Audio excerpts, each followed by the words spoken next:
আমার নবীজি তাবুক হাদিস শরীফের মধ্যে এসেছে বন্ধু, আমার নবী তাবুক যুদ্ধের পূর্বে বললেন তোমরা দান করো। এবার ইসলামের দ্বিতীয় খলিফা হযরত ওমর তিনি মনে মনে চিন্তা করলেন, দেখেন তারা রাসূলকে কেমন করে ভালোবাসতেন। আল্লাহ রাব্বুল আলামিনকে পাওয়ার জন্য তারা আমার রাসূলের প্রত্যেকটা বক্তব্যকে কানায় কানায় পুঙ্খানুপুঙ্খানুরূপে ভালোবেসে তারা বাস্তবায়ন করত বন্ধু। ওমর যখন জানতে পারলেন নবীজি জানিয়ে দিয়েছেন তোমরা তাবুক যুদ্ধের পূর্বে তোমরা কি করো, দান করো, এই কথা বলার পরে হযরত ওমর মনে মনে মনে মনে চিন্তা করলো, বন্ধু আমার জীবনে কোনোদিন কোন কাজ দ্বারা আমি আবু বকরকে হারাতে পারিনি। প্রত্যেকটা সেক্টরে আবু বকর আমার চাইতে অগ্রগামী। আমার কাছে ভালো দৌলত আছে, আমার কাছে ভালো সম্পদ আছে। নবীজি বলেছি আমি আজকে বেশি করে দান করব। এবার ওমর কি করলেন, দানের সম্পদ এবার হযরত ওমর বন্ধু দৌলতী নবীজির দরবারে এসে হাজির। আমার আপনার প্রাণে নবীজির কাছে আসার পরে নবীজি প্রশ্ন করলেন, ওমর তুমি কি নিয়ে এসেছো? ইয়া রাসূলুল্লাহ আমার যে সম্পদ ছিল আমি অর্ধেক নিয়ে এসেছি। তোমার ফ্যামিলি পরিবারের জন্য তুমি কি রেখেছো? ইয়া রাসূলুল্লাহ ইয়া হাবিবাল্লাহ নবী গো, ও প্রাণের নবী আমি আমার ফ্যামিলি পরিবারের জন্য অর্ধেক রেখে এসেছি। ওমরের ফয়সালা হয়ে গেল। এবার বন্ধু আবু বকর চলে আসলো। আবু বকর তুমি কি করেছো? এবার আবু বকর উত্তর দিলেন, ইয়া রাসূলুল্লাহ আমার যা ছিল আমি সব নিয়ে এসেছি গো। ফ্যামিলির জন্য কতটুকু রেখে এসেছো? এবার আবু বকর সিদ্দিক রাদিয়াল্লাহু তাআলা বললেন, ইয়া রাসূলুল্লাহ ইয়া হাবিবাল্লাহ নবী গো আমি আমার ফ্যামিলি পরিবারের জন্য আল্লাহর হাবিবকে রেখে এসেছি। আবু বকরকে আজকে হারাইতে পারছিনি? কথা বলেন না কেন? হারাইতে পারছিনি? ও বন্ধু জীবনে কোনদিন আবু বকরকে কেউ হারাইতে পারে নাই। অথচ ওমরের জীবনে এত বেশি আমল ছিল রে, গণলে আকাশের তারার চাইতে বেশি হবে। এত বেশি আমল যদি একটা পাল্লায় রাখা হয়, আবু বকরের একটা মুহূর্তের কিছু মুহূর্তের প্রেম যদি একটা পাল্লা রাখা হয়, আবু বকরের প্রেমের পাল্লাটাই বন্ধু ভারী হয়ে যাবে। কেমন ভাবে ভালোবাসতো প্রাণের নবীকে। ও বন্ধু হিজরতের রাত্রিতে যখন আমার নবীজি আবু বকরের দরজায় গিয়ে একটা টোকা দিল রে, দরজাটা সঙ্গে সঙ্গে বন্ধ খুলে দিল। আমার নবীজি আবু বকরকে একটা ডাক দিয়ে বললেন, রে আবু বকর এটা কেমন করে সম্ভব রে, একটা ডাক দিতে দেরি তুমি তোমার দরজা চালনা করতে দেরি করলে না রে আবু বকর, এটা কেমন করে সম্ভব রে? ও আবু বকর আমাকে একটুখানি বলো। এবার আবু বকর সিদ্দিক রাদিয়াল্লাহু তাআলা বললেন, ইয়া রাসূলুল্লাহ ইয়া হাবিবাল্লাহ নবী গো, ও প্রাণের নবী গো, ও নবী যেদিন আমি জানতে পেরেছি গো আপনার সাথে আমি হিজরতে সঙ্গী হব গো নবী, সেদিন থেকে আমি একটা মুহূর্তের জন্য বিছানায় পেট লাগাই নাই। আর জোরে বলেন না সুবহানাল্লাহ। কেমন করে বুঝাইলে বুঝবে গো, আমার নবীর সাথে এমন ভাবে পশু পাখি পর্যন্ত প্রেম করেছে, যে প্রেমটা আমরা নবীর উম্মত হব স্বীকার করে থেকে সেই প্রেমটা পর্যন্ত আমাদের সিনায় নাই। এখন আমি নবীকে ভালোবেসে কত কিছু করি, তুমি আমাকে বেদাতি বলে বকা দাও, এটা কি প্রেম হতে পারে? কোনদিন প্রেম হতে পারে না। বন্ধু আমি আপনাদেরকে একটুখানি বলে দেই, আমার নবী যখন ওই গুহার মধ্যে ঢুকেছিল হিজরতের ওজনেতে, কাফেররা যেন চিনতে না পারে, ওই গুহার মুখের মধ্যে কবুতর বাসা বাঁধিয়া ও বন্ধু এখানে ডিম তা দিয়েছে, মাকড়সা জাল বুনে দিয়েছে, মাকড়সা জাল বুনে দিয়েছে রে কাফেরেরা যখন। অত সেই গুহার মধ্যেই কিন্তু আমার নবী সঙ্গী আবু বকর দুশমনেরা এসে দেখেছে মাকড়সার জাল বুনে দিয়েছে। না না না, এটার মধ্যে যদি নবী মুহাম্মদ ঢুকতো তাহলে জাল তো থাকতো না। বন্ধু শুধু এখানে একান্ত নয় রে, আমার নবীর প্রতি প্রেম কত মধুময় ছিল। যখন জাল বুনলো, নগদ যেটা বানায় এটা কিন্তু অত্যন্ত চকচকে থাকে। কথা বলেন না কেন? যেমন আমার এই পরনের যে এই পোশাকটা চকচকে কিনা, কয়েকদিন হলো এটা বাহির থেকে আমার ভালোবাসার একজন মানুষ নিয়ে আসছে। এটা যদি বন্ধু ধুলাবালি ধূসর হয়, এটা কি হয়ে যাবে? কালারটা ডিসকালার হয়ে যাবে। ঠিক তেমনি ভাবে আপনার আমার প্রাণের নবীকে সেফটি দেওয়ার জন্য ভালোবাসা লাগাইয়া মাকড়সা জাল বুনলো আর পাখি মুখে করে ধুলাবালি জালের মধ্যে ছিটিয়ে দিল। আর দুশ্মনেরা চাইয়া দেখলো এখানে কেউ নাই রে, চাইয়া দেখো পুরনো জাল বোনা আছে। সুবহানাল্লাহ। অসুস্থ মানুষ, আমি এনার্জি পাই না আপনাদের সাথে কথা বলে। ওই যে আমার ছোট ভাই মিনহাজুল আবেদিন সুফি বলে গেছে, আমি ওজন গুনাহগারকে দেখার জন্য মানুষ সিরিয়াল ধরে, দাঁড়াইয়া থাইকেও জায়গা পায় না। অহংকার করে বলছিলাম, কারণ অনলাইনে দেখলে বুঝতে পারতেন আমি আলফাউল কথা বলার অভ্যাস নাই। যতটুকু কথা বলি কোরআন হাদিস থেকে বলি, কারণ আমার জীবনের সময় খুবই অল্প, কাজ অনেক বেশি। আর এখন প্রত্যেকটা ওয়াজে বসতে লং টাইম আলোচনা করি, কারণ আমার সমাজ ধ্বংস হয়ে যাচ্ছে। যুব সমাজ তো নষ্ট হয়েই গেছে। তোমার কথা কয় না, বলছি যুব সমাজ তো নষ্ট হয়ে গেছে। আপনারা মুরব্বীরা যারা আছেন, আপনারা মুরব্বী মানুষগুলো যখন পৃথিবী থেকে বিদায় নেবেন, এই পৃথিবী আর বেশি দিন টিকবে না। কারণ এখনকার যুবকদের কাছে ইসলাম নাই বললেই চলে। বুঝেন নাই? আপনারা বলেন ছেলেরা কি রাস্তা দিয়ে যাওয়ার সময় সালাম দেয়? এখানে তো ইসলাম নাই। মুসলমানের কর্তব্যের মধ্যে এটা একটা, পরিচিত হোক অপরিচিত, মুসলমান দেখলেই সালাম দিয়ে দিবা। দেখ এখন মুরব্বীরা সালামের অপেক্ষায় থাকে, এখানে তো ইসলাম কবরে চলে গেল যুবকদের দ্বারা, ঠিক না? আপনার ছেলেরা কি চুল কাটে সুন্নাহ স্টাইলে না ইহুদিদের স্টাইলে? তাহলে এখানে তো সুন্নাহ মোতাবেক চুল কাটার কথা, মাথা থেকেও কি করলেন? ইসলামকে ডিলিট করে দিলেন। এখনকার ছেলেরা যে জিন্স প্যান্ট পরে, আমি প্রমাণ দিতে পারবো, আপনারা চাইলে কোরআন এবং হাদিস থেকে কোট করে নিয়ে আসছি।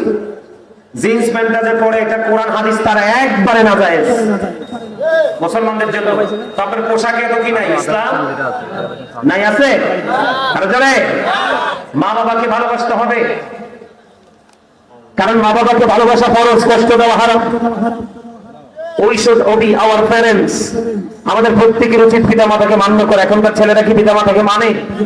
তো এখানে তো ইসলাম নাই। রাসূল বলেছে জুম্মার দিনে সব দিনের চেয়ে উত্তম রূপে গোসল করো, লম্বা জামা পরো, মানে পাঞ্জাবি পরো, কারণ লম্বা জামা পরে নামাজ পড়া সুন্নাহ।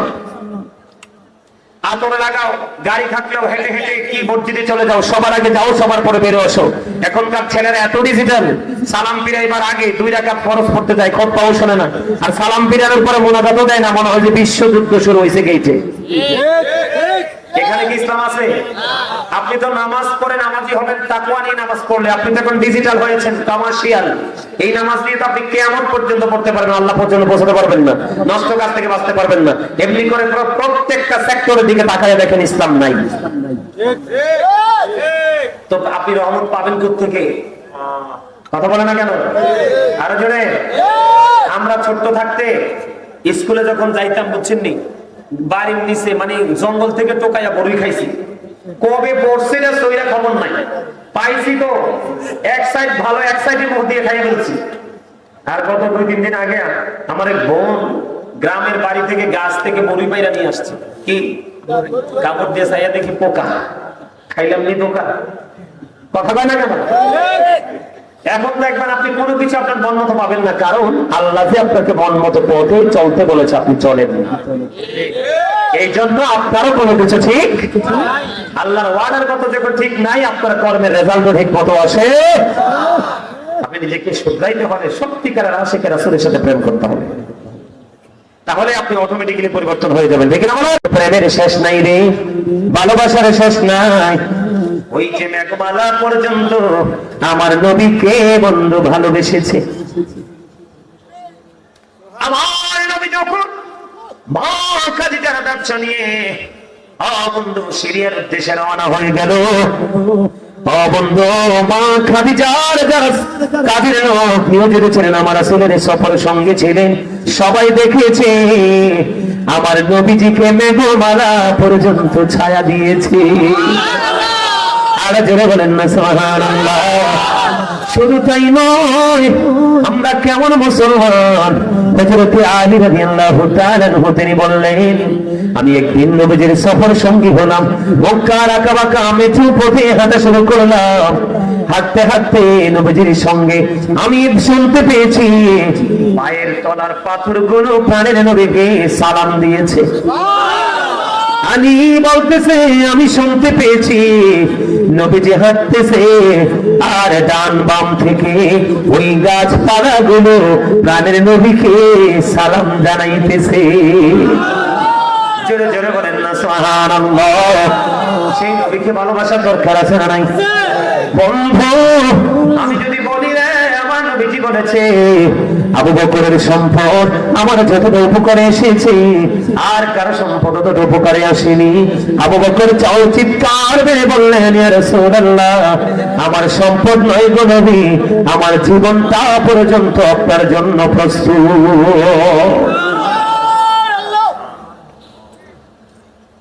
আমি আপনাদেরকে বলে বন্ধু, আমার রাসূল যখন এই পৃথিবীতে চলে গেল রে, চলে যাওয়ার পরে আখির নামক একটা গাধা নবীজির চলে যাওয়াটা সে মেনে নিতে পারলো না, কোনোভাবেই মেনে নিতে পারেনি। বন্ধু আখির নামক একটা গাধা সে শুধু কান্দে আর বলে কোথায় গেল রে প্রাণের নবীজি, কোথায় গেলে রে প্রাণের নবীকে আমি দেখতে পাবো, আর কি জীবনে কোনোদিন প্রাণের নবীকে দেখতে পাবো না। আখির নামক গাধাটা বলে আর কান্দে, কান্দতে কান্দতে 3 দিন 3 রাত্র পার হয়ে গেল, মতান্তরে 4 দিন 4 রাত্র পার হয়ে গেল। ওই আখির নামক গাধা কোনো খাবার খায় না, কোনো পানি খায় না বন্ধু। 3 দিন 3 রাত্র মতান্তরে 4 দিন 4 রাত্র পরে নিজের জীবনটা সমুদ্রে ঝাঁপ দিয়ে দিল। আমার নবীর প্রেম এত মধুর ছিল রে।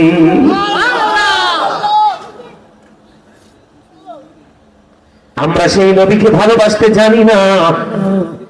মসজিদে নববীর মধ্যে যখন মিম্বর তৈরি হলো, আমার নবীজি তার আগে স্তনে হান্নান একটা মরা খেজুর গাছকে ধরে নবী খুতবা দিতেন। মসজিদে নববীতে যখন মিম্বর হয়ে গেল রে, আমার নবীজি স্তনে হান্নানাকে আর কি করলেন না, ব্যবহার করলেন না। এবার বন্ধু মসজিদে নববীর মিম্বরে দাঁড়িয়ে গেল খুতবা দেওয়ার জন্য। এবার বন্ধু স্তনে হান্নানা মরা খেজুর গাছের কান্না শুরু হয়ে গেল। নবীজি প্রশ্ন করলেন তুমি আমার সঙ্গী কোথায় হতে চাও, দুনিয়ায় না আখিরাতে?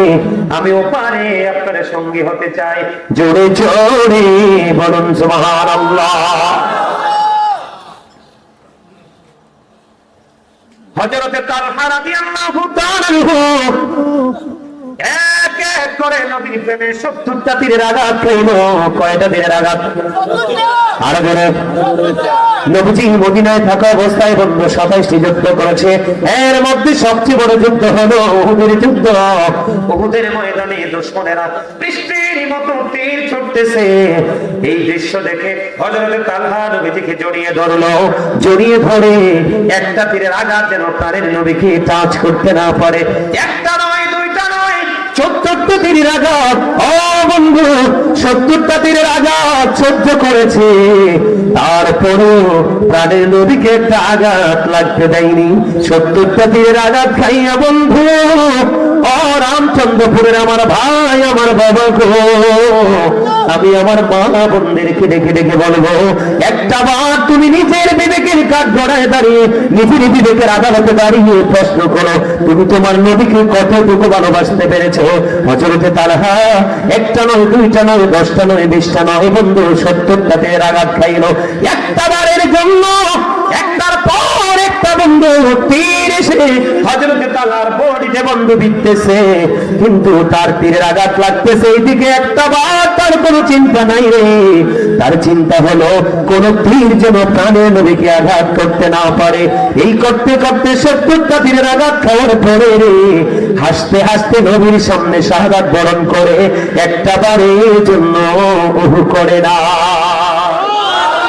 জোরে জোরে বলেন না সুবহানাল্লাহ। আর জোরে বলেন না সুবহানাল্লাহ।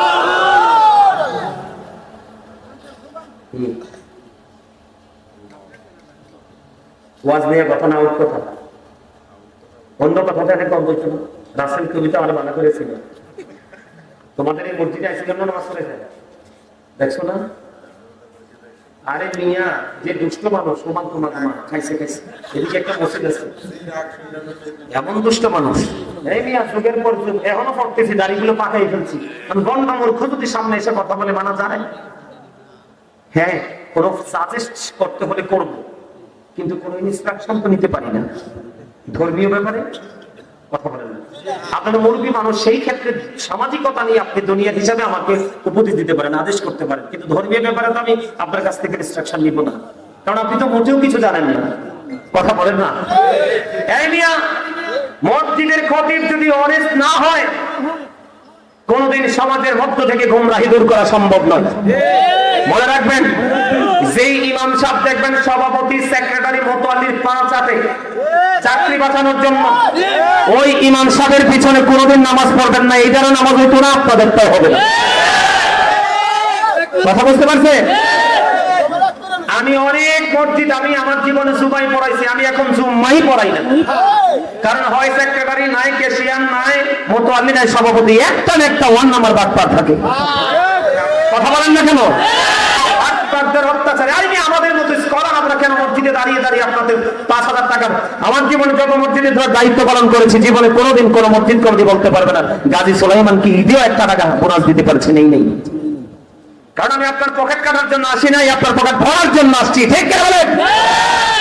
আমি যখন মেডিকেলে জম্মা পড়াইছি, এখানে একটা ছেলে আছে ওই যে বসা, আমি যখন মেডিকেলে জম্মা পড়াইছি করোনাতে, এক একটা মুসল্লিকে এক হাত দূরে দূরে দাঁড় করেছেন, কে এই বড়া সব দিয়ে একটা লোক একটা গাইসা দাঁড়া, এই বললি রে দাঁড়া, এটা কুমিল্লা মেডিকেলের বাড়ি, ওই জিজ্ঞেস করেন এটা কইছি, একটা লোক একটা কাঁধে কাঁধ মিলে দাঁড়ায়, একটা লোকের করোনা ধরে নাই, ধরছে?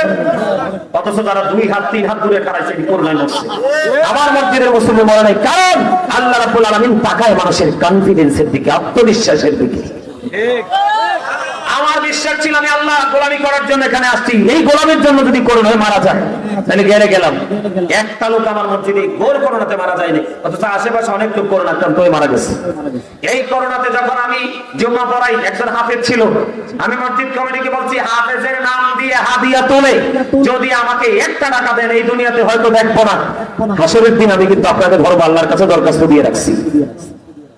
নিসিনি এই করোনাতে আমার মসজিদে খতিব সাহেবকে, হাফেজ সাহেবকে হাদিয়া দিয়েছিলেন 50,000। কত? আমি কিন্তু 5 পাইও নেই। আমি সেই ছেলে, আমি কারো বাড়িতে 1 গ্লাস পানি খাই না, আমি মাছ খাই না, গোস্ত খাই না, শুধু শাকসবজি খাই একমাত্র নিজের ঘরে। আমার প্লেট, গ্লাস, জগ সব আলাদা। তা আমার শরীরে কারেন্ট থাকতো নাকি আপনার সঙ্গে কারেন্ট থাকতো? আমি ডান বাম উঁচু নিচু ফলো করে চলাফেরা করি। আপনি চাইলেই কিন্তু আমাকে গায়েল করতে পারবেন না। আমি এখনো থাকি মানুষের বাড়িতে ভাড়া, প্রফেসর সব গেছে, কিন্তু আমার এলাকায় 32 বছরের পুরনো মসজিদ 49 লাখ টাকা খরচ করে মসজিদ করেছি মাত্র 5 মাসে, ভিতর বাহির টাইস করে। এখন পাশের গ্রামে গত 25 তারিখ আরেকটা উদ্বোধন করে দিয়ে আসছি। এই মসজিদ করতে লাগবে 25,000 ইট, 15,000 আমি গুণাগার দিছি। এখন 7 ঢালাই হবে রোজার পর্ব, 7 ঢালাইতে লাগে 4.5 টন রড। কত টন? এর মধ্যে আমি দিয়ে আসছি 2 টন। মারহাবা বলতেন না? 200 কত ব্যাগ জানি সিমেন্ট লাগে, আমি এবং আমার ফ্যামিলি, আমার পিচ্ছি গুলো মিলাই, আমরা মিলে মনে হয় প্রায় রড সহ মনে হয় প্রায় 100 ব্যাগের কাছাকাছি আমরা দিয়ে আসছি। 275 ব্যাগ, 275 ব্যাগ সিমেন্ট। হ্যাঁ 275 ব্যাগ, 275 ব্যাগ। মারহাবা বলতেন না? এগুলো আপনাদেরকে শেখার জন্য বলছি। আপনি একটা অন্যায় করতেছেন, আপনি জানেন, আলেমকে বলতে দিবেন। কি করতে দিবেন? বলতে দিবেন। আজকে হয়তো আপনি আমলটা, এই অপরাধটা ছাড়তে পারেন না, কালকে আপনার মধ্যে এমন প্রভাব পড়বে আপনি তো করবেন নাই না, অন্য করলে আপনার কাছে বিরক্ত লাগবে। এজন্য ইমাম সাহেবদেরকে বলতে দিবেন, তাদেরকে প্রতিবন্ধকতা সৃষ্টি করবেন না, একবারে উভয় ধ্বংসস্তূপে পরিণত হবেন। আমার শরীরে সব সময় 120-এর উপরে থাকে ভোল্টেজ। কি 120-এর উপরে থাকে সব সময়?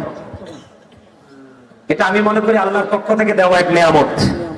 আপনারা সবাই যদি আমার বিপক্ষে চলে যান, আমি এর পক্ষেই থাকবো, কারণ আমি আপনাকে রাজি করলে তো লাভ নাই। আপনি এখন আমার পক্ষে আছেন, একটু পরে আরেকজনের চাকরি উল্টাই দেবেন। কিন্তু আমার মালিক, আমি যে কর্ম করবো 1 ইঞ্চি পরিমাণ আমার রেজাল্ট থেকে আমাকে মাহরুম করবে না। আমার কথা কি ভালো লাগছে? কথা কয় না, ভালো লাগছে? আলহামদুলিল্লাহ কোন জোরে জোরে। আরে আপনারে আল্লাহ কত সুন্দর করে বানাইছে আপনি জানেননি? আল্লাহ কয় বান্দা তোমার কাছে পৃথিবী সুন্দর, সূরা 3 এর মধ্যে চাইয়া দেখলাম আল্লাহ নাকি কয় বান্দা আমার কাছে সবচেয়ে সুন্দর তোমরা। এই জন্য আলহামদুলিল্লাহ কত দরকার না? আরে আমরা না কই এটা লম্বা, এটা বাচ্চা, এটা কালা, এটা মোটা, এটা চিকন, এটা হেলদি, এটা স্লিম, কিন্তু আল্লাহর কাছে সব সুন্দর। কিন্তু আমরা নষ্ট হইছি কখন যাইয়া? পৃথিবীর লোভে পইরা।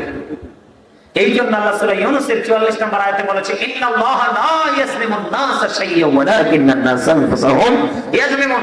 আল্লাহ বলেছেন আল্লাহ আল্লাহর বান্দার উপর অত্যাচার করে না, বান্দা নিজেই নিজের উপর অত্যাচার করে। ওয়াজ কি আর করণ লাগে? এই একটা আয়াতে যথেষ্ট না?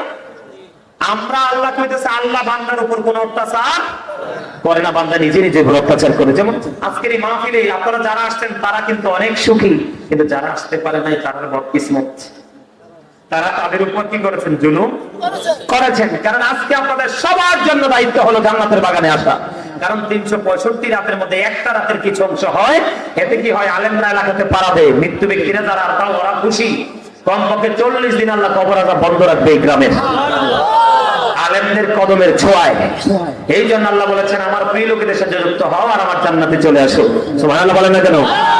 আর আপনারা যারা উপকৃত হবেন, আপনারা আখিরাতের বাজার করতে পারবেন, ঠিক না বলেন? আরে বলে আমি যে প্রেমটা নিয়ে ওয়াজ করতেছি এতে কি কোনো অসুবিধা হইতাছে? আপনাদের ওয়াজ আরো আছে, তো আরো অনেক ওয়াজ করব আজকে। প্রফেসর সাহেব আমাকে অনেক ভালোবেসে 1 বছর আগে দিয়ে দাওয়াত দিয়ে আসছে। আর কত যোগাযোগ, কত ফোন, অত্যন্ত জেন্টেল একজন মানুষ। শিক্ষা মানুষকে অনেক সফট করে দেয়, কিন্তু আমরা সব জায়গায় সফট হইতে পারি না। আমরা যদি সব জায়গায় সফট হই তাহলে দুনিয়া নষ্ট এমনি হয়ে যাবে। সত্যকে সত্য বলতে হবে, মিথ্যাকে কথা বলে না, হারামকে হারাম বলতে হবে, হালালকে হালাল বলতে হবে, ঠিক না? বুঝি তাইলে হইছে হুজুর। আর কটি তোমার কপিলে হইতো না, কাম হইতো না। বল কথা বেশি। কারণ 73 দল তো শুধু মুসলমানেরই হইব, 72টা বিনা হিসাবে জাহান্নামে যাবো, একটা মাত্র জান্নাতে যাবো। ওইটার নাম হলো আহলুস সুন্নাহ ওয়াল জামাত ইজ দ্য বেস্ট পার্টি। আল্লাহ বলবে ইউ গো টু প্যারাডাইস। আহলুস সুন্নাহ ওয়াল জামাতের অন্তর্ভুক্ত যারা পরিপূর্ণ সুন্নি হয়ে কবরে গেছো, আল্লাহ জান্নাতে যাওয়ার অর্ডার দিবে। আর যারা যেতে পারবে না, আহলুস সুন্নাহকে ফলো করতে পারবে না, আল্লাহ বলবে you have to go to hell. Must be, তোমাদেরকে চলে যেতে হবে জাহান্নামে। আমরা কি চাই? আমরা জান্নাতও চাই না, জান্নাতও চাই না, চাই আমরা মালিককে। কথা বলে না কেন? হে রাসূল তোমায় ভালোবাসি, অন্তর শুধুই মুখে না, জান্নাতের আশায় নয় হে রাসূল, জাহান্নাম কেউ ধরি না। বন্ধুরে আমার বলতেছিলাম, আমি আপনাদেরকে বলি বন্ধু, একটার পর একটা প্রেমের খবর। আমার নবীকে সাহাবায়ে কেরাম এত বেশি ভালোবাসতো বন্ধু। নবীজি যখন থুতু মুবারক ফেলে ভিতরে, নবীজির থুতু মুবারক তারা ক্যাচ নিয়ে নিত করে, তারা তাদের মুখমণ্ডল দেহের মধ্যে কি করে দিত? মেসেজ করে দিত। আর এটা মেসেজ করার কারণে তাদের স্কিনটা সিল্ক হয়ে যেত। জোরে জোরে বলুন না সুবহানাল্লাহ। আমার নবীকে কেমন করে ভালোবাসবেন বন্ধু? উম্মে আইমান একজন বরকতময় দাসী, আপনার আমার প্রাণের নবীকে ভালোবেসে নবীজির প্রস্তাব মোবারক খেয়ে ফেললো। আমার নবীজির প্রস্তাব মোবারক খাওয়ার কারণে উম্মে আইমানকে নবীজি দুনিয়ায় জান্নাতের ঘোষণা দিয়ে গেছে। উহুদের ময়দানে যখন প্রাণের নবীজির দান্দার মোবারক যখন শহীদ হয়ে গেল, নবীজির মুখ মোবারক দিয়ে বন্ধ রক্ত প্রবাহিত হতে লাগলো। যখন রক্ত মোবারক প্রবাহিত হতে লাগলো, মালিক বিন সিনান দেখে সহ্য করতে পারলো না। মালিক বিন সিনান দেখে নবীজির রক্ত মোবারক চষতে শুরু করলো। এবার আমার প্রাণের নবী একটা ডাক দিয়ে বললেন, রে মালিক বিন সিনান, ও মালিক বিন সিনান, রক্ত ভক্ষণ করে না, জমিনে ফলাইয়া দাও। এই কথা বলার পরে মালিক বিন সিনান একটা ডাক দিলেন, ইয়া রাসূলুল্লাহ, ইয়া হাবিবাল্লাহ, নবী গো, ও প্রাণের নবী, আমি আমার আল্লাহর ইজ্জতের কসম করে বলছি গো, আপনার একটা ফোঁটা রক্ত আমি উহুদের জমিনে পড়তে দিব না গো নবী। এই কথা বলে বন্ধু তিনি রক্ত মোবারক চুষতে শুরু করলেন। প্রাণের নবী যে রক্ত মোবারক চুষতে চুষতে চুষতে চুষতে বন্ধ শেষ রক্তের ফোঁটা যখন চোষা শেষ হয়ে গেল, আমার নবীজি গোটা পৃথিবীর মুমিন মুসলমানকে জানিয়ে দিল, ও নবীর প্রেমিক, ও রামচন্দ্রপুরের বল্লাগের আমার ভাই, আমার বাবা গো, আমার মা বোনদেরকে ডেকে ডেকে বলছি গো, আমার নবীজি ওই মালিক বিন সিনান রাসূলকে ভালোবেসে ওই নবীজি রক্ত মুবারক বক্ষণ করার কারণে আমার নবীজি গোটা পৃথিবীর মানুষকে বলে দিলেন, তোমরা যদি দুনিয়ায় কোনো জান্নাতি মানুষ দেখতে চাও তাহলে এই মালিক বিন সিনানকে দেখে নাও। শুধু নবীকে ভালোবেসে শুধু রক্ত মোবারক বক্ষণ করার কারণে বন্ধু এখানে শুধু ক্ষান্ত নয়, আমি আপনাদেরকে বলি নবীর সাথে প্রেম করতে হবে কেমন করে বন্ধু। উহুদের ময়দানে নবীজির যখন শুনলেন নুসৈবা নবীজি শহীদ হয়ে গেছে, হযরতে নুসৈবা রাদিয়াল্লাহু তাআলা আনহা শুনতে পাইলেন। এবার উহুদের ময়দানের দিকে বন্ধু দৌড়াতে শুরু করলো, দৌড়াইতে দৌড়াইতে রে উহুদের ময়দানের দিকে ছুটতে শুরু করলো। যাইতে যাইতে হঠাৎ করে খবর আসলো, রে নুসৈবা যুদ্ধের ময়দানে তোমার ভাই শহীদ হয়ে গেছে। নুসৈবা দাঁড়ায় না, দৌড়াই রে কিছু দৌড়ানোর পরে নুসৈবার কাছে খবর আসলো, রে নুসৈবা যুদ্ধের ময়দানে তোমার বাবা তো শহীদ হয়ে গেছে। নুসৈবা দাঁড়ায় না, দৌড়ায় নুসৈবা কিছু দৌড় যাওয়ার পরে খবর আসলো, রে নুসৈবা যুদ্ধের ময়দানে তোমার স্বামীও শহীদ হয়ে গেছে। রে বল্লাগের মানুষ এই তিনটা হত্যা শহীদের খবর শোনার পরেও নুসৈবা বন্ধু একটা সেকেন্ডের জন্য দাঁড়ায় না, দৌড়াইতে দৌড়াইতে যাওয়ার পরে প্রাণের নবীজির সাথে দেখা হয়ে গেল। প্রাণের নবীজি একটা ডাক দিয়ে বললেন, একটা ডাক দিয়ে বললেন, প্রাণের রাসূল একটা ডাক দিয়ে বললেন, নবীজি ও নুসৈবা আজকে তো তোমার অনেক বড় ক্ষতি হয়ে গেল নুসৈবা।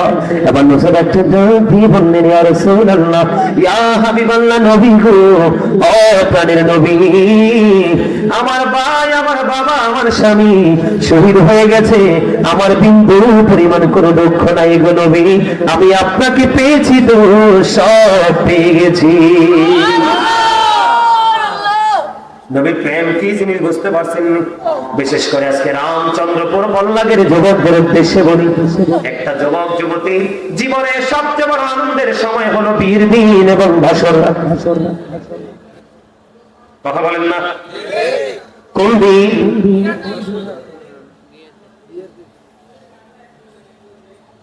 কথা কি বুঝতে পারছেন? হযরতে হামজা নবীর সাথে কত গভীর প্রেম ছিল। বিয়ের রাত্রিতে বন্ধু বাসর হলো রে, বাসরের পরে গোসল করা কিন্তু ফরজ। কথা বলেন না কেন? বাসর হলো, এই দিকে উহুদের ময়দান থেকে খবর চলে আসলো হযরত হামজা কিন্তু গোসল করে নাই, উন্মুক্ত তরবারি নিয়ে উহুদের ময়দানে বন্ধু চলে গেল। উহুদের ময়দানে যাইয়া যুদ্ধ করতে করতে বন্ধু নিজে শহীদ হয়ে গেল। ইন্না লিল্লাহি ওয়া ইন্না ইলাইহি রাজিউন। ওই হামজার বিবি দৌড়ে চলে গেল, নবী গো, ও প্রাণের নবী গো। উহুদের ময়দানে স্বামীকে খুঁজলো, কোথাও স্বামীকে পায় না। নবীজি বললেন, রে ও হামজার বিবি, আকাশের দিকে তুমি তাকাও। বন্ধু ওই আকাশের দিক থেকে হামজার লাশ জান্নাতি খাদেমের উপর থেকে উহুদের ময়দানের দিকে নিয়ে আসতেছে। জোরে জোরে বলুন সুবহানাল্লাহ। হামজা জীবন দিয়েছে বন্ধু নবীর প্রেমে, আর বাসর করার পরে গোসল ফরজ, পবিত্র হতে হবে, পবিত্র হয় নাই, কিন্তু নবীর প্রেমে জীবন দেওয়ার কারণে এবার হামজার বিবি দৌড়ে চলে গেলেন। যাইয়া দেখলেন হামজার দাড়ি বেয়ে বেয়ে ফোঁটা ফোঁটা করে বন্ধু তাজা পানি ঝরছে। ইয়া রাসূলুল্লাহ, ইয়া হাবিবাল্লাহ, নবী গো, ও প্রাণের নবী, ওই তাজা পানি ঝরছে গো নবী, আমার স্বামী তো গোসল করে নাই। আমার প্রাণের নবীজি একটা ডাক দিয়ে বললেন, রে হামজার বিবি রে, তোমার স্বামী তো আল্লাহর প্রিয় হাবিবুল্লাহর প্রেমে জীবন দিয়ে দিয়েছে, এই জন্য আমার আল্লাহ আরশের নিচের পানি দিয়া জান্নাতি খাদেম দিয়ে গোসল করাইয়া পাঠাইছে। আর জোরে বলেন না সুবহানাল্লাহ। সেই নবীকে ভালোবাসার দরকার আছে না নাই?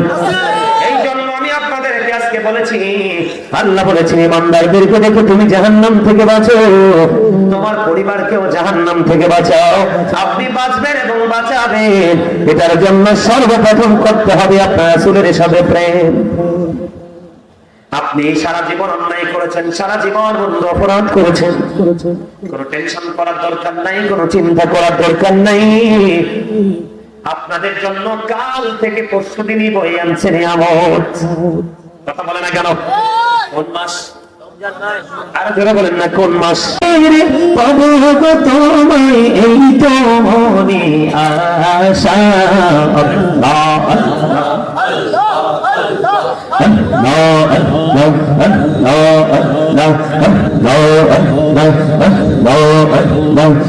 জগদাতি একলা যখন ভাবি তোমায় নিয়ে, হৃদয়টাকে শীতল করি, হৃদয়টাকে শীতল করি চোখেরই জল দিয়ে।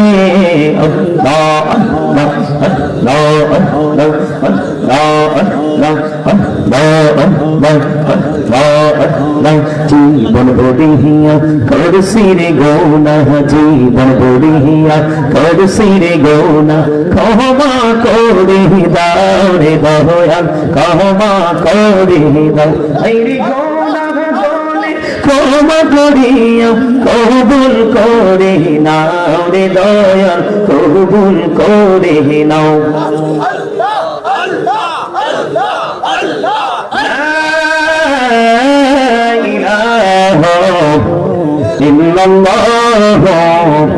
মুহাম্মাদুর রাসূলুল্লাহ সাল্লাল্লাহু আলাইহি ওয়াসাল্লাম।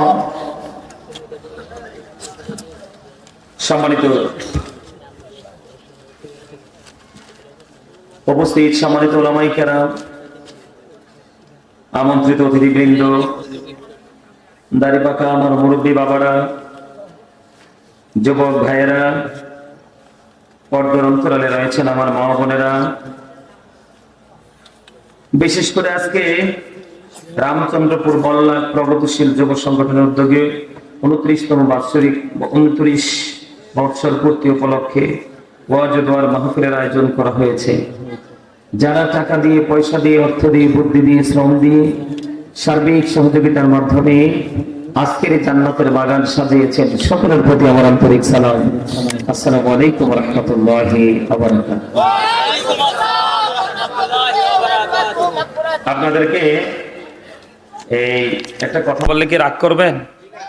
হ্যাঁ করবেন? কারণ হক কথাটা কিন্তু সব সময় মিষ্টি হয় না, ম্যাক্সিমাম সময় কিন্তু হক কথাটা তিতা হয়। কি হয়? কথা কয় না, এটা আমার কথা না তো। আল হাক্কু মুররুন, হক কথা কি তিতা, তিতা। কিন্তু আল্লাহ, এটা হচ্ছে হাদিস শরীফ, রাসূল বলেছেন। আর আল্লাহ রাসূল কি বলেছেন? আল্লাহ রাব্বুল আলামিন কি বলেছেন? আল্লাহ বলেছেন কি জন্য? কথা বলার জন্য। চাচা উত্তর তো সঠিক হয় নাই। আল্লাহ জিকির করার জন্য। Thank you. দেখছেন নি ওই কর্নার থেকে পিচ্ছি বলছে কি আল্লাহ জিকির করার জন্য। এটাই বাস্তব। আপনাকে কিন্তু আল্লাহ বুট, বাদাম, চা, কফি, মানে যেই কোনো খাবার, এবং চা দোকানে বসে বসে চা খাবার, মানুষের বদনাম করব, বিশেষ করে বন্ধুরা একসাথে হয়ে কোলাহল কোনো পরিবেশে গিয়ে অপ্রাসঙ্গিক, অগ্রহণযোগ্য কথাবার্তা বলবো, এটার জন্য কিন্তু আল্লাহ আপনাকে আমাকে জবান দেয়নি। জবান দিয়েছে কি জন্য? আল্লাহ বলেছেন remember me then I will remember you. আল্লাহ রাব্বুল আলামিন বলেছেন remember me then I will remember you. আল্লাহ বলেছেন ফাযকুরুনি আযকুরুকুম, তোমরা আমাকে স্মরণ করো, আমি তোমাদেরকে স্মরণ করব। জোরে জোরে পড়ো সুবহানাল্লাহ। আর জোরে। এরপরেও বুঝেন না কি করতে হবে? হবে কি হবে না? কি করার, কি করতে হবে? জিকির করতে হবে, কারণ জিকির করা ফরজ। যারা জিকির করে তারা জিন্দা, যারা জিকির করে না তারা মুর্দা। মানে যারা জিকির করে তারা জীবিত, যারা জিকির করে না তারা মৃত। কেন? এই জায়গাটা নিয়ে একটু কথা বলি। কারণ মানুষের আসল কিন্তু তার এই দেহটা না, মানুষের আসল হলো তার আত্মাটা। কোনটা? আমার দিকে তাকান, কোনটা? মুমিন প্রত্যেকদিন 2 ধরনের খাবার সংগ্রহ করতে হয়। কয় ধরনের? 2 ধরনের। একটা হলো দেহের, যেটা নিজের ঘরে গেলে, বাড়িতে গেলে, রাস্তাঘাটে গেলে, যেখানে সেখানে গেলে আমরা কি পাই? খাবারটা পাই। এই খাবার থেকে কি আসে? দেহের শান্তি আসে, ঠিক কিনা বলেন? আরেকটা খাবার আছে রুহের। কিসের? রুহের। দেহেরটা কিন্তু দেখা যায়, হাতে নিচ্ছি, মুখে দিচ্ছি, চিবিয়ে খাচ্ছি, এটা কিন্তু দেখা যায়, কিন্তু রুহেরটা দেখা যায় না। দেহের খাবার কিন্তু পৃথিবীর যেই কোনো জায়গায় যান আপনি পাবেন, কিন্তু রুহের খাবার, রুহের মার্কেটিং, রুহের বাজার কিন্তু যেই কোনো জায়গায় পাওয়া যায়? যায়। কথা বলেন, যায়? যায় না। আজকে আপনারা যে এখানে আসছেন, এটা হচ্ছে রুহের মার্কেটিং করার জায়গা। কিসের জায়গা? আমি আপনাদেরকে বলি, ইবাদত, খাবার খাইলে কি পেট ভরে না? শরীর শান্ত হয় না? খাবার, দুনিয়ার খাবার খাইলে শরীরে শান্তি আসে। আর রুহের খাবার যেটা, মানে আমল, জিকির, এটা করলে প্রশান্তি এসে কোথায়? আত্মা। আপনি নামাজ পড়ার পরে যদি মনে করেন যে আমার আজকে শান্তি লাগছে, ভাল লাগছে, নামাজ পড়তে গেলেন, বের হওয়ার পরে যদি বুঝেন যে আমার নামাজ পড়ে শান্তি লাগছে, তাহলে মনে করবেন যে আপনার রুহের খোরাক আপনি দিতে পারছেন, আল্লাহর কাছে আমলটা কবুল হয়েছে। কেন বললাম? আমি কিন্তু জিকির, আপনারা অনলাইনে আমার জিকির দেখছেন কিনা জানি না, আপনারা কেউ আমার আলোচনা শুনছেন কিনা আমি সেটাও জানি না। আমার জীবনে ফার্স্ট এইদিকে আসা, এই রোডে আসা যাওয়া করছি, মেইন রোডে, কিন্তু এইদিকে আমি কখনোই আসি নাই। আজকে প্রথম আসছি। আসার পরে আমার কাছে মনে হয়েছে আপনারা একটু দুর্বল, ভেরি উইক। কিন্তু আপনারা দুর্বল হলে চলবে? আপনাদেরকে স্ট্রং হতে হবে, স্ট্রংলি কথা বলতে হবে। কি করতে হবে? এক্সপেরিয়েন্স ম্যান হিসেবে আপনাদেরকে প্রিপেয়ার করতে হবে, প্রস্তুত করতে হবে। কোন ক্ষেত্রে? ইমানদার হিসাবে আমরা আল্লাহকে চাই, চাই কি চাই না? এখন আল্লাহকে যদি চাই, আমাদেরকে নির্দিষ্ট একটা কন্ডিশনের মধ্য দিয়ে এগোতে হবে। আপনি আমি কিন্তু এলোমেলো ভাবে এগুলো কিন্তু আমরা কি করতে পারবো না, সফল হতে পারবো না। পারবো? আর জোরে বলেন, পারবো? ওমা, কথা বল না কেন? আমার সাথে রাগ করছেন? হুজুরদের সাথে রাগ করলে লস। এই বলবো নি কেমন লস? বলতাম হাদিস থেকে সাইয়া সাইয়া পড়তাম না, না সাইয়া পড়তাম? সাইয়া পড়তাম। সাইয়া পড়ে আছে যেহেতু মোবাইলটা, সাইয়া পড়লে একটু সব বেশি পাবো, যদিও এমতে সাইয়া পড়া বেদাত, কিন্তু এই বেদাত ছাড়া উপায়। কথা কয় না কেন? এটা কি? এটা থেকে দেখে দেখে পড়া কি? কথা কয় না, বেদাত। কিন্তু এই বেদাত ছাড়া কি উপায় আছে? কথা কয় না। আমাদের ইসলামের অনেক কাজই আমরা করি নবীর প্রেমে পড়ে, কিন্তু মোল্লারা বেদাত ফতোয়া দেয়, কিন্তু এটা যে বড় বেদাত এটার কথা একবারও কয় না। কারণ কথা কয় না কেন? বুঝেন নাই? একটু দেখে দেখে পড়ি, সওয়াব দাম একটু বেশি পাবো, আপনাদেরকে বোঝানোর জন্য। ঠিক আছে, বলবো? আপনারা কি আমার সাথে মহব্বত করে আওয়াজ দিবেন নাকি মহব্বত ছাড়া আওয়াজ দিবেন?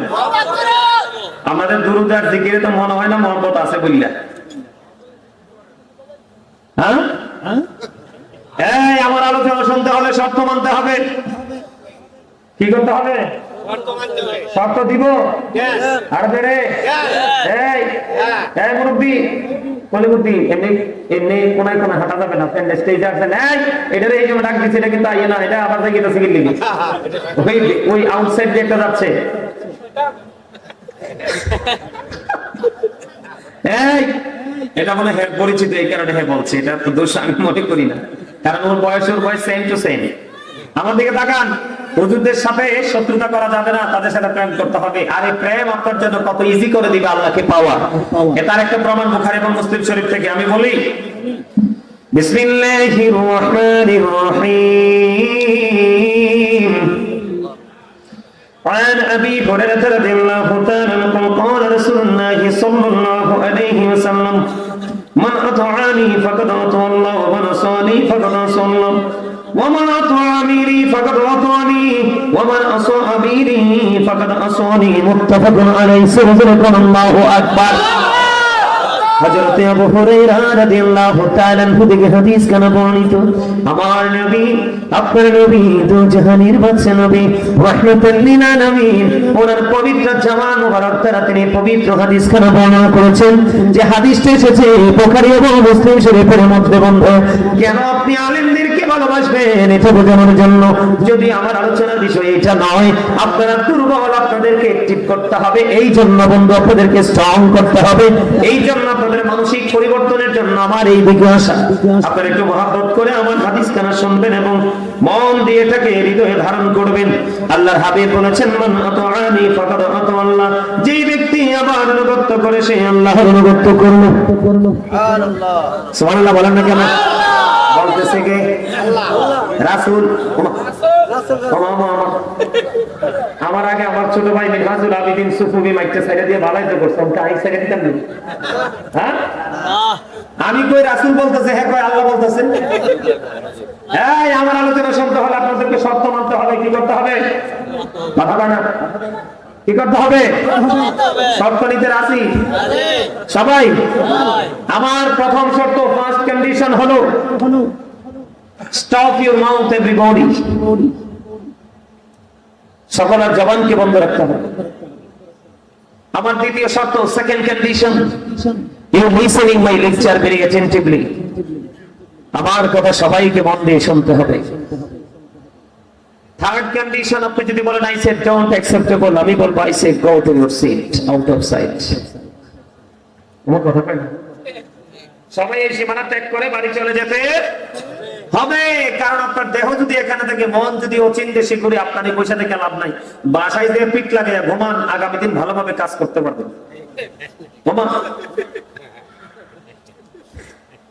আপনারা কি হাসতেও পারেন না? হ্যাঁ, আরে হাসি দোষের কিছু না। আপনার লাইফকে, আপনার জীবনকে সুন্দর রাখতে হলে, দেহকে সুন্দর রাখতে হলে, আল্লাহ রাসূল সুস্থ রাখার জন্য যতগুলো অপশন আমাদেরকে শিখিয়ে দিয়েছেন, এর মধ্যে একটা হলো হাসি। হাসি খুশি জীবন মানুষকে স্বাভাবিক করে দেয়। কথা কি বুঝতে পারছেন? আমার এই চাচা একটা হাসি দিছে, আমার ছোট ভাই একটা হাসি দিছে, কারণ তারা মজাটা বুঝছে। আর আপনারা একটু ইয়ার মধ্যে, হেজিটেশনের মধ্যে পড়ে গেছেন, ঠিক না ভাই? আরে জানে একটু হাসতে হবে তো।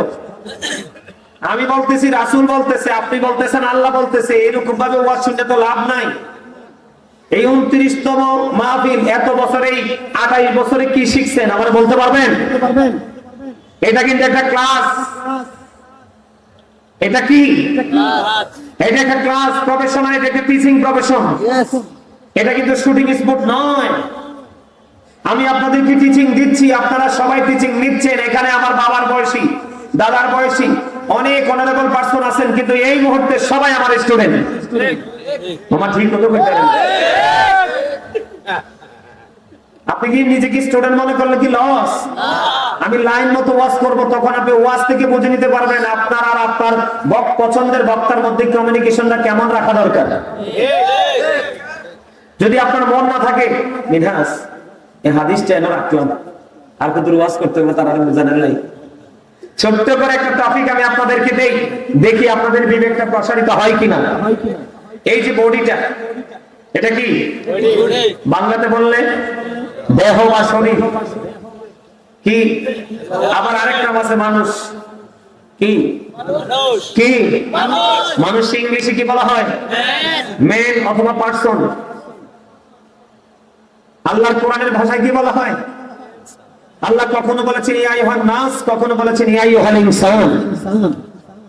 তাহলে এটা কোনটা? এই মাথা থেকে পা পর্যন্ত বডি স্ট্রাকচারটা, এটা হলো মানুষ। এই মানুষের ভিতর আরেকটা মানুষ থাকে, নির্দিষ্ট সমপরিমাণ, কন্টিনিউয়াস না। ওই ভিতরের মানুষটার নাম হলো রূহ। ইংলিশে এটাকে বলা হয় সোল, বাংলাতে এটাকে বলা হয় আত্মা।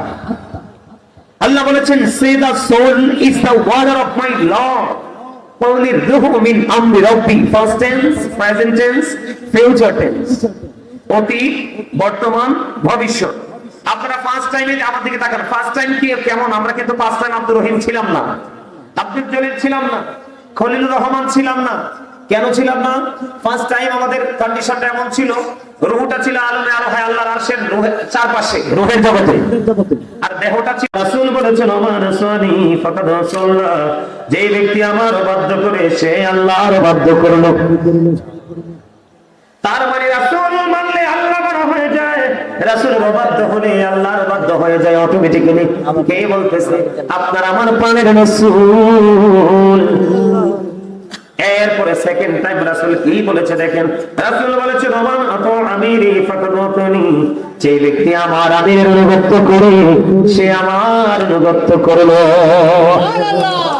এরপর রাসূল বলেছেন ওমান আসা আমিরি ফাকাদ আসানি মুত্তাফাকুন আলাইহি, যে ব্যক্তি আমার আমিরের অবাধ্য করলো সে আমারই অবাধ্য করলো। তার মানে মজার জায়গা বন্ধু, আল্লাহ রাসূল বলে দিয়েছেন যেই ব্যক্তি আমার, আমি মানে কি নবীজি নিজের কথা বলেছে। কার কথা? নবীজি নিজের কথা বলেছেন, যে ব্যক্তি আমার অনুগত করে সে আল্লাহর অনুগত করলো, যে আমার অবাধ্য করে সে আল্লাহর অবাধ্য করলো। ফার্স্ট টাইম রাসূল এইভাবে বললেন। আর সেকেন্ড টাইম আপনারা যারা সাধারণ মানুষ, অতি সহজ সরল মানুষ, আপনাদের বাঁচানোর জন্য নবীজি এই রাস্তাটাকে সহজ করে দেখিয়ে গেছেন বন্ধু। এর মধ্যে রাসূল বলেছেন ওমান আতা আমিরি ফাকাদ আতানি, যে ব্যক্তি আমার আমি আমিরের অবাধ্য করেছে, যে আমার আমিরের অনুগত করে সে আমার অনুগত করলো। তার মানে আপনি যদি কোন হক্কানি আলেমকে, আল মদিনা ওয়ালার পাগল কোন হক্কানি আলেম, কোন হক্কানি আল্লাহর ওলিকে যদি ভালোবাসতে পারেন, তাকে অনুসরণ অনুকরণ করতে পারেন, ওই ভালোবাসা হয়ে যায় মদিনা ওয়ালার সাথে। আর মদিনা ওয়ালাকে যখন আপনি ভালোবাসবেন, ওই ভালোবাসার মধ্য থেকে অটো আল্লাহর সাথে আপনার মধুর বন্ধন তৈরি হয়ে যাবে। এরপরে রাসূল বলেছেন ওমান আসা আমিরি ফাকাদ আসানি, রাসূল বলেছেন যে আমার আমিরের অবাধ্য করে সে আমার অবাধ্য করলো। তার মানে হক্কানি কোন আলেমের অবাধ্য যদি আপনি হন, তাহলে যেন রাসূলের অবাধ্য হয়ে গেলেন। রাসূলের অবাধ্য করলে বন্ধু আপনি আল্লাহর অবাধ্য হয়ে গেলেন, ঠিকানা হবে জাহান্নাম। তাহলে আলেমদের দাম পাইছেন নি খুঁজছে? আরো জোরে বলেন না কেন? পাইছেন নি খুঁজছে? আল্লাহ রাব্বুল আলামিন কোরআনে বলতেছে ইন্নামা ইয়াখশাল্লাহা মিন ইবাদিহিল উলামা, পৃথিবীর বুকে যত মানুষ আছে সকল মানুষের মধ্যে আল্লাহকে সত্যিকারের ভয় করে হক্কানি আলেমরা। কারা হক্কানি আলেমরা? কারা? আরো জোরে বলেন। এখন হক্কানি আলেমদের সাথে প্রেম করলে কি হবে? আল্লাহ নিজে ওয়াজ করতেছে, কোরআন খুলে দেখলাম। আল্লাহ রাব্বুল আলামিন বলতেছে join with my dear people come to my paradise. আল্লাহ বলতেছেন ফাদখুলি ফি ইবাদি ওয়াদখুলি জান্নাতি। আল্লাহ বলতেছে আমার প্রিয় লোকদের সাথে যুক্ত হও আর আমার জান্নাতে চলে আসো। আর যারা বলেন সুবহানাল্লাহ। আলেমদের সাথে মহব্বত রাখলে লাভ না লস? আর যারা এই লাভটা দুনিয়ায় পান আর না পান, কিন্তু উপরে আপনার লাভটা পরিপূর্ণই হবে। ওয়াজ চতুর্দিক থেকে পাইছি, হাদিস শরীফের মধ্যে আসছে, আল্লাহর কোরআনেও আসছে। তাহলে আপনি আমি আমাদের জীবনে একজন উপদেষ্টা হিসেবে একজন হক্কানি আলেমকে বেছে নিব। কারণ আপনি অসুস্থ হলে ডাক্তার লাগে না, বাড়ি বানাইলে ইঞ্জিনিয়ার লাগে না, এমনি করে করে এক একটা কাজের জন্য এক একজন দক্ষ ব্যক্তি লাগে না। ঠিক আপনি উপারটাকে আপনার নিজের জন্য ভালোবাসবেন। কার জন্য? আলেমের জন্য না, আপনি নিজের জন্য। আপনি যখন ভালোবাসবেন, ওই ভালোবাসার কারণে আপনার কি হয়ে যাবে? উপারটাকে আপনি ব্রাইটনেস করতে পারবেন, আলোকিত করতে পারবেন। আল্লাহ আমাদেরকে কবুল করে নিক, সকলে বলুন আমিন। আরো জোরে বলেন আমিন। আমার কথা বুঝতে পারছেন? আরো জোরে বলেন না আমিন। একদম সহজে বুঝতে পারছেন না? আরো জোরে বলেন না বুঝতে পারছেন? আমি একটা আলোচনা, আমি একটা আজকে হেডলাইন দিয়েছি ওয়াজের, ইয়া আইয়ুহাল্লাযীনা আমানু কু আনফুসাকুম ওয়া আহলিকুম নারা। আল্লাহ রাব্বুল আলামিন ঈমানদারকে ডেকে বলেছেন, ও believers, save yourself and your families from the fire। আল্লাহ রাব্বুল আলামিন বলেছেন, ঈমানদারকে ডেকে বলেছেন তুমি জাহান্নাম থেকে বাঁচো, তোমার পরিবারকেও জাহান্নাম থেকে বাঁচাও। তার মানে আপনাকে আমাকে প্রত্যেককে আল্লাহ রাব্বুল আলামিন কি দিয়েছেন? দায়িত্ব দিয়েছেন। কি ধরনের দায়িত্ব? যে তুমি জাহান্নাম থেকে বাঁচো, তোমার পরিবারকেও জাহান্নাম থেকে বাঁচাও। এখন আপনি আগে বাঁচার রাস্তা খুঁজে বের করতে হবে, তারপরে আপনি নিজের জন্য আপনার ওয়ারিসকে বাঁচানোর জন্য রাস্তা খুঁজে বের করতে হবে। এখন আপনি বাঁচবেন, আপনার ওয়ারিসকে বাঁচানোর জন্য একটা রাস্তা আছে, ওপেনিং করুন। সে রাস্তাটা কি জানেন? সে রাস্তাটা কি জানেন? সে রাস্তাটা হলো আল্লাহ রাসূল বলেছেন আদিবু আওলাদাকুম আলা সালাতি খিসালিন হুব্বি নাবিয়িকুম ওয়া হুব্বি আহলি বাইতিহি ওয়া আলা কিরাআতিল কুরআন। রাসূল বলেছেন তোমরা তোমাদের সন্তানদেরকে তিনটি বিষয় শেখাও। কয়টি? তিনটি বিষয় শেখাও। একটা হলো হুব্বি নাবিয়িকুম, this the love of the prophet, নবীর ভালোবাসা শেখাও। এরপরে বলেছেন হুব্বি আহলি বাইতিহি, টিচ ফ্যামিলি লাভ। এরপরে বলেছেন ওয়া আলা কিরাআতিল কুরআন, learn to recite the holy কুরআন। তোমরা তোমাদের সন্তানদেরকে বাঁচাতে হলে প্রথমে নবীর প্রেম শিখাতে হবে, কারণ নবীর সাথে প্রেম করা ঈমান এবং ফরজ। নবীর আহলে বাইতকে ভালোবাসা ঈমান এবং ফরজ। এরপর আপনাকে কি করতে হবে? কোরআন তেলাওয়াত শিখাতে হবে, কারণ আইনের ভান্ডার আপনি যদি না জানেন তাহলে কিন্তু আপনি কখনোই সফল হতে পারবেন না। ঠিক না বলেন? আমি যদি প্রথমে স্টার্টিংটা এইভাবে করি, আপনারা একটু মন দিয়ে শোনেন। আমি দুরূদ পড়ার সময় কিন্তু দুরূদটা মজা হয় নাই, হইছে? আমি আপনাদেরকে বলি, বন্ধুরে আমার নবী আপনার নবী, জাহানের বাদশা নবী, রাহমাতুল লিল আলামিন, তিনি বন্ধ করে দিয়েছেন কেউ যদি মদিনা ওয়ালার সাথে প্রেমের ডোরি লাগাইয়া প্রত্যেকটা জুমার দিনে যদি মাত্র 80 বার যদি দরদ পড়তে পারো, আমার আল্লাহ খুশি হয়ে তার 80 বছরের সগীরা গুনাহ মাফ করে দেয়। নবী শরীফের মধ্যে হাদিস কানা বন্ধু, হাদিসে নবী হলেন হযরত আনাস রাদিয়াল্লাহু তাআলা আনহু। আমার নবী আপনার নবী রাহমাতুল লিল আলামিন নবী তিনি বলে দিয়েছেন কেউ যদি মদিনা ওয়ালার সাথে প্রেমের ডোরি লাগাইয়া প্রতিদিন যদি মাত্র 1000 বার যদি দরুদ পড়তে পারে, জান্নাত না দেখা পর্যন্ত তোমার মরণ হবে না। রাসূলুল্লাহ বলে দিয়েছেন, রাসূলুল্লাহ বলে দিয়েছেন এই পৃথিবীর মধ্যে রাসূলকে ভালোবেসে তোমরা যে যত বেশি দরদ পড়বে, কাল হাসরের দিন নবীকে তোমরা তত বেশি কাছে পাবে। নবীকে যদি তুমি কাছে পাও, তোমার আর কোনো কিছুর জন্য টেনশন করতে হবে না। ঠিক কিনা বলে? কারণ রাসূলকে প্রশ্ন করে হলো, ইয়া রাসূলুল্লাহ, ইয়া হাবিবাল্লাহ, নবী গো, আপনাদের নবী কিয়ামত কখন হবে গো নবী? আমার রাসূল বললেন কিয়ামতের জন্য কি প্রস্তুতি নিয়েছো? ইয়া রাসূলুল্লাহ, ইয়া হাবিবাল্লাহ, নবী গো, আপনাদের নবী কিয়ামতের জন্য কোনো প্রস্তুতি নিতে পারেনি, তবে আল্লাহ এবং আল্লাহর হাবিবকে ভালোবাসি। এই কথা বলতে দেরি আপনার আমার প্রাণের রাসূল তিনি বলে দিয়েছেন তুমি যাকে ভালোবাসবা তার সাথে তুমি থাকবা। এখন নবীকে ভালোবাসার মানে কি? সর্বপ্রথম যদি বলি নবীকে ভালোবাসতে হবে, এটা আমার কথা নয়। আমার আল্লাহ কোরআনে বলেছেন মাইয়ুতি'র রাসূল ফাকাদ আতাল্লাহ, আমার আল্লাহ বলেছেন হি হো অবিস দা আবসিল অবিস আল্লাহ, যে ব্যক্তি রাসূলের নির্দেশ মানলো সে যেন আল্লাহর নির্দেশ মানলো। ইহুদি খ্রিস্টানের একটা ধর্মগ্রন্থ যেটা ইংলিশে বলা হয় দা ওল্ড নিউ টেস্টামেন্ট, ওটা তারা প্রমাণ করতে চেয়েছে। তারা বলেছে he which love is not know which not God, for God is love. এরা বলেছে যেজন প্রেম করে না সেজন আল্লাহকে জানে না, ফর গড ইজ লাভ, আল্লাহই প্রেম। কিন্তু আল্লাহ রাব্বুল আলামিন না, কাছে এই ভালোবাসাটা পছন্দ হয়নি, এই বক্তব্যটা পছন্দ হয়নি। আল্লাহ রাব্বুল আলামিন বলেছেন নো, সে বলুন ইফ ইউ ডু লাভ আল্লাহ, যদি তোমরা আল্লাহকে ভালোবেসে থাকো, ফলো মি মুহাম্মদ সাল্লাল্লাহু আলাইহি ওয়াসাল্লাম, মুহাম্মদ সাল্লাল্লাহু আলাইহি সাল্লামের অনুগত হয়ে যাও। আল্লাহ উইল লাভ ইউ, আল্লাহ তোমাদেরকে ভালোবাসবে, এন্ড ফরগিভ ইউর সিনস, আল্লাহ তোমাদের সমস্ত জীবনের গুনাহগুলি maaf করে দেবে। সুবহানাল্লাহ। কারণ আপনাদেরকে মনে রাখতে হবে যেখানে আল্লাহ সেখানে রাসূল। আমার প্রভুর প্রভুত্বের সীমানা যত দূর জুড়ে রে, আমার নবীর রহমত তত সীমানা জুড়ে। আপনার ওয়াজ ভালো লাগে না? আপনাদের কাছে লাগে না? এগুলো ভালো না লাগলে লাগবো কি? এগুলো তো ইমানি ওয়াজ। আপনার ইমান যদি ঠিক না থাকে আমল দিয়ে লাভ হবে না। আর ইমান হলো নবীর প্রেম, নবীর প্রেম নাই তো ইমান নাই। আপনারা একটু বোঝেন না, আমার আলোচনা মূল আলোচনা যেটা আমি নিয়ে আসছি সেটা আমি পরে করতেছি। আগে একটু আপনাদেরকে বোঝাই, তারপর একটা আলোচনার মধ্যে ঢুকে যাব। আপনি কালেমা পড়েন না, লা ইলাহা ইল্লাল্লাহ মুহাম্মাদুর, আল্লাহ চাইলে কিন্তু আল্লাহকে দিয়ে আল্লাহ কি করতে পারতেন? কালেমাটা শেষ করতে পারতেন, পারতেন না? কিন্তু আল্লাহ রাব্বুল আলামিন কালেমার মধ্যে দুটো অপশনকে সমন্বয় করে দিয়েছেন। একটা হলো লা ইলাহা ইল্লাল্লাহ, এটা হলো তাওহীদ, আরেকটা হলো মুহাম্মাদুর রাসূলুল্লাহ সাল্লাল্লাহু আলাইহি ওয়াসাল্লাম, এটা হলো রিসালাত। দেখছেন নি, একদিকে হলো তাওহীদ, আরেকদিকে হলো রিসালাত, একদিকে হলো স্রষ্টা, আরেকদিকে হলো সৃষ্টি। যিনি শুধু আপনার আমার নবী না, তিনি নবীদেরও নবী। এই কারণে আমি বলি আল্লাহ the first pillar is the Lord of all, রব্বুল আলামিন। মুহাম্মদ রাসূলুল্লাহ সাল্লাল্লাহু আলাইহি ওয়াসাল্লাম is the blessing for the world, রাহমাতাল লিল আলামিন। চমৎকার না? কথা বলেন না কেন? আল্লাহ হলো রব্বুল আলামিন, আর আল্লাহর হাবিবকে বানালেন রাহমাতাল লিল আলামিন। জোরে জোরে বলুন সুবহানাল্লাহ, জোরে বলুন সুবহানাল্লাহ। মহব্বতে সে নবীর সাথে মহব্বত আপনাকে করতেই হবে।